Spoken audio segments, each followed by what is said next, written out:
কি হচ্ছে এটা? কি হচ্ছে? মুরগি এখন চলছে 120 টাকা কিলো, আমি তোমার ওই 95 এর মধ্যে পেয়ে যাবো। খালি মুখ ফুলিয়ে ফুলিয়ে থুতু বার করে গিয়ে আমরা জিপটা বার করবে যেটা না তাহলে চাটবে কি করে? টিকটিকি তো দেখো আবার করছে। হিসাব যেমন পাবো আরে অনেক করার কারণটা কি, আমি তো ফ্রিজে রাখছি কেন, যতটা হবে হবে, কাঁচা তো রেখে দেবো, আমি খাবো না পরে রেখে দেবো, সেটা দেখে নেবো, কারণ ওটার পা বেরোবে, চুস্তা ফেবড়া বেরোবে, মাথা ভাঙবে।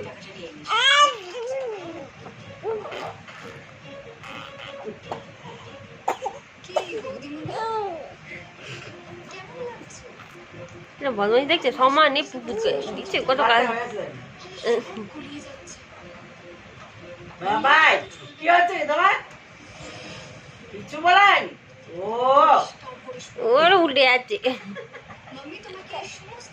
খেলা পেয়েছি শুনতে চায় না।